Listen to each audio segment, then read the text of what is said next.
민주평화당이 음주운전으로 물의를 빚었던 이용주 의원에 대해 징계를 내렸습니다.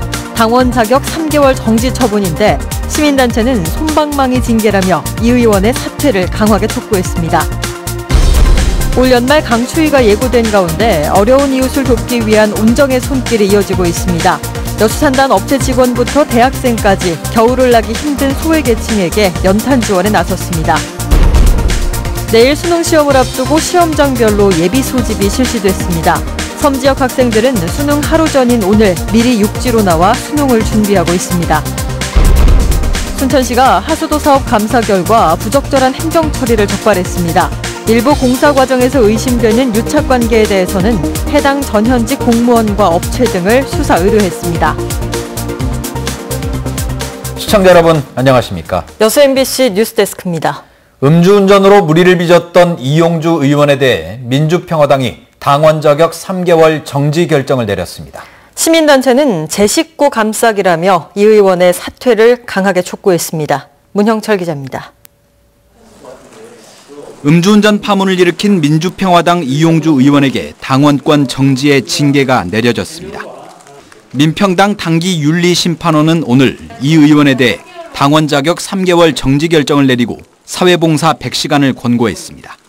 당원의 전체 이익을 해치는 그런 직접적인 해당 행위가 있을 때 가능하다고 판단해서 제명은 선택하지 않기로 했습니다. 이에 따라 이 의원은 당내 선거권과 피선거권이 박탈되고 현재 맡고 있는 전남도당 위원장직도 수행할 수 없게 됩니다. 징계 결정에 앞서 회의에 출석해 사건 경위를 설명한 이 의원은 당의 결정을 수용하겠다고 밝혔습니다. 어떠한 처벌을 내리더라도 그것을 겸허히 수용할 예정입니다. 다시 한번 국민 여러분과 당원 여러분께 사죄의 말씀을 드립니다. 이번 결정에는 이 의원을 제명할 경우 국회 내 민평당 의석이 13석으로 줄어 원내 입지가 한층 위축되고 공동교섭단체 복원이 더욱 어려워질 것이란 우려도 작용한 것으로 보입니다.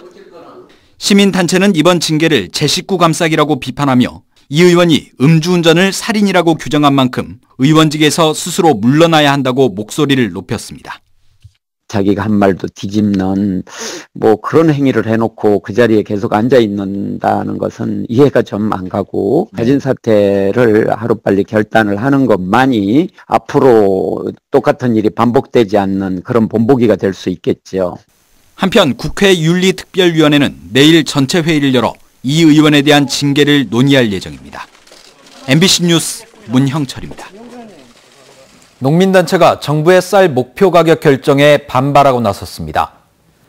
전국 농민의 총연맹 소속 회원 400여 명은 최근 집회를 열고 정부와 여당이 결정한 쌀 목표 가격이 오히려 하락했고 정부가 수확기인데도 쌀을 방출해 쌀값 하락을 유도하고 있다며 비판했습니다.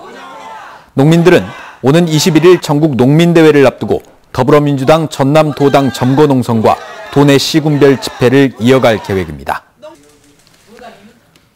순천시의 하수도 사업 감사 결과 부적절한 행정 처리가 적발돼 비용 회수 등 후속 조치가 이뤄집니다.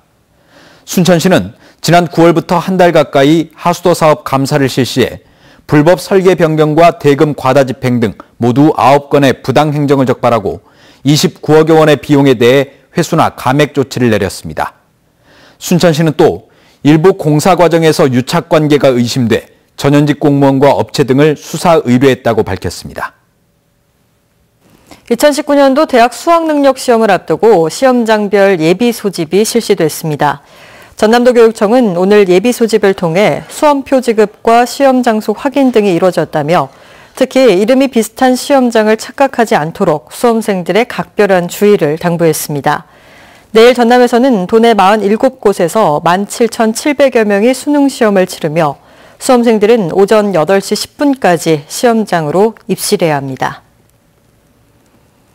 수능 시험장이 없는 섬 지역 학생들은 수능 하루 전인 오늘 미리 육지로 나왔습니다. 배를 타고 나와 낯선 곳에서 하루 먼저 수능을 준비하고 있는 수험생들의 하루, 김진선 기자가 함께했습니다. 배를 타지 않고는 닿을 수 없는 섬 신안 안좌도. 서로 다리로 연결된 인근 4개 섬 가운데 딱 한 곳 있는 고등학교의 강당이 오랜만에 시끌벅적합니다. 수능 하루 전 무트로 나가야 하는 수험생들을 위해 1, 2학년 후배들이 응원 공연과 함께 작은 선물을 준비한 겁니다. 아침에 이제 가는 길에 축하해드리지 못하는데 그래도 잘 하고 오실 거라 믿고 이제 마지막 가는 길까지 못 봐드려서 되게 아쉽고. 이 학교에서 올해 수능을 치르는 학생은 모두 17명. 교사들 차에 짐을 나눠 싣고 선착장이 있는 다른 섬으로 달려 또다시 배를 타고 고사장이 있는 육지로 향합니다. 약간 힘들기도 하지만 그래도 친구들이랑 같이 이렇게 다 같이 나가서 함께 준비하고 하니까 더 좋은 것 같아요. 학원 하나 없는 섬에서 학교 수업과 인터넷으로만 수능 대비를 해온 섬 지역 학생들. 육지의 낯선 숙소에서 3355 짐을 풀며 남들보다 하루 먼저 수능을 실감합니다. 다른 수험생들보다 하루 일찍 수능을 뭔가 접하는 것 같아서 좀 오히려 혜택을 본다고 생각할 수 있을 것 같아요. 전남에서 고사장이 없는 섬 지역의 수험생은 신안과 완도 등 190여 명. 모두 하루 전 육지로 나와 예비 소집을 마치고 숙소에 머물며 마지막 수능 준비에 나섰습니다. MBC 뉴스 김진선입니다. 도내에서 1,000만 원 이상의 지방세 등을 1년 이상 체납한 개인과 법인 명단이 오늘 공개됐습니다. 전라남도에 따르면 도내 고액 상습 체납자는 1,325명으로 지난해보다 167명 늘었고 전체 체납액은 795억 원으로 개인이 382억 원, 법인이 413억 원의 세금을 미납했습니다. 또 최고액 체납자는 광양에서 부동산업을 했던 모 업체로 취득세 등 모두 55억 원의 세금을 납부하지 않은 것으로 나타났습니다. 전라남도는 고액 상습 체납자에 대한 압류, 공매 처분과 함께 관어사업 제한과 신용불량 등록 등 행정 제재 조치를 취할 방침입니다. 네, 어느덧 입동이 지나고 첫눈이 내린다는 소설이 이제 일주일 앞으로 다가왔습니다. 지역의 소외계층을 돕기 위한 온정의 손길도 곳곳에서 이어지고 있는데요. 이 소식은 조희원 기자가 전해드립니다. 성인 한 사람이 간신히 다닐 수 있는 좁고 험한 골목길. 보일러는커녕 상하수도도 들어오지 않는 달동네입니다. 단칸방에 사는 신씨 할머니는 흔한 전기장판도 없이 연탄 한 장으로 추위를 견딥니다. 추석 전에 사놓은 연탄 100장은 어느새 몇 장 남지 않았습니다. 때마침 봉사단체가 연탄을 들고 찾아오자 신할머니의 얼굴에 옅은 웃음꽃이 피어납니다. 시계를 짊어지고 헐겁 댕기는데 오늘은 아가씨들이 많이 오셔갖고 그냥 고생을 많이 하네. 기초생활수급자 중 연탄을 사용하는 가구는 전남 동부 지역에서만 647가구. 이들은 정부로부터 매년 30여만 원을 지원받습니다. 장당 600원에서 700원인 연탄 400여 장을 살 수 있는 돈입니다. 연탄 400장으로 한 칸짜리 쪽방은 석 달, 작은 방은 한두 달 추위를 막아냅니다. 쌀쌀한 봄, 가을까지 쓰기엔 턱없이 부족한 양입니다. 한 달치 연탄값 10만 원은 기초생활수급자에게 부담스러운 금액입니다. 이따금 이어지는 봉사단체의 도움이 더없이 고마울 수밖에 없는 이유입니다. 오늘 작은 행사로 인해서 올 겨울에 따뜻한 겨울을 어르신께서 보내셨으면 좋겠습니다. 그 어느 때보다 추운 한파가 예고된 올겨울, 어려운 이웃을 잊지 않는 따뜻한 마음이 추운 겨울을 조금이나마 훈훈하게 보낼 수 있도록 돕고 있습니다. MBC 뉴스 조희원입니다. 박진성 전 총장의 사퇴로 공석이 된 순천대 총장 선출에 시간이 걸릴 것으로 보입니다. 순천대는 최근 박 전 총장의 사직서가 수리돼 당분간 총장 직무대리 체제를 유지하고 있다며 학내 구성원들의 합의를 거쳐 직선제 선출 방식을 논의할 계획입니다.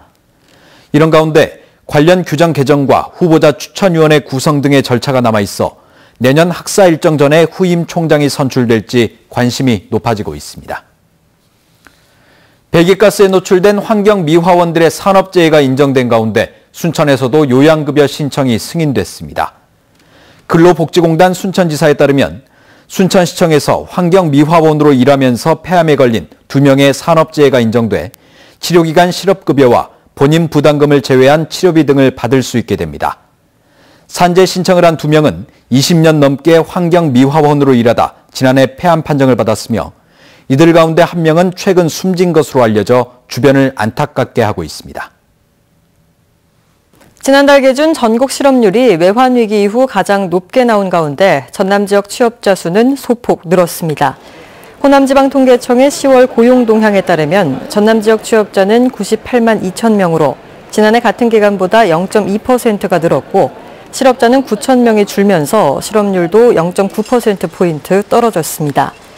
분야별로 보면 공공서비스와 건설업 등은 늘어난 반면 농림업과 숙박, 음식업은 줄었고 특히 임금 근로자 가운데 상용 근로자는 4.3%가 늘고 일용 근로자는 0.5%가 줄었습니다. 광양시가 도시재생 뉴딜 사업으로 선정된 광영, 태인동을 선도지역으로 지정하기 위해 중앙정부에 선도지역 신청을 추진합니다. 광양시는 지난 8월 국무총리실 도시재생특별위원회에서 올해 도시재생 뉴딜 사업으로 최종 선정된 광영동, 태인동을 선도지역으로 만들기 위해 국토부에 선도지역 지정 신청을 하기로 했습니다. 선도지역으로 지정을 받을 경우 활성화계획 승인회 등의 절차가 간소화돼 사업의 추진 시기를 앞당겨 신속한 도시재생 사업을 추진할 수 있게 됩니다. 순천시가 본격적인 김장철을 맞아 올바른 음식물 쓰레기 배출을 위한 협조를 당부했습니다. 순천시는 내일부터 한 달여 동안 김장 쓰레기 특별 수거 기간을 운영한다며 부패가 쉬운 채소류의 경우 전용 수거 용기와 전용 봉투에 담아 배출하고 일반 쓰레기와 함께 혼합 배출을 자제해달라고 밝혔습니다. 순천시는 또 김장 쓰레기의 무단 투기 등 불법 행위가 적발되면 20만 원의 과태료를 부과할 계획입니다. 산불 예방과 생태계 보호를 위해 지리산 입산이 통제됩니다. 지리산 국립공원 남부사무소는 내일부터 한 달여 동안 노고단 고개와 성삼재 등 모두 6개 구간 16.6km에서 입산을 통제한다고 밝혔습니다.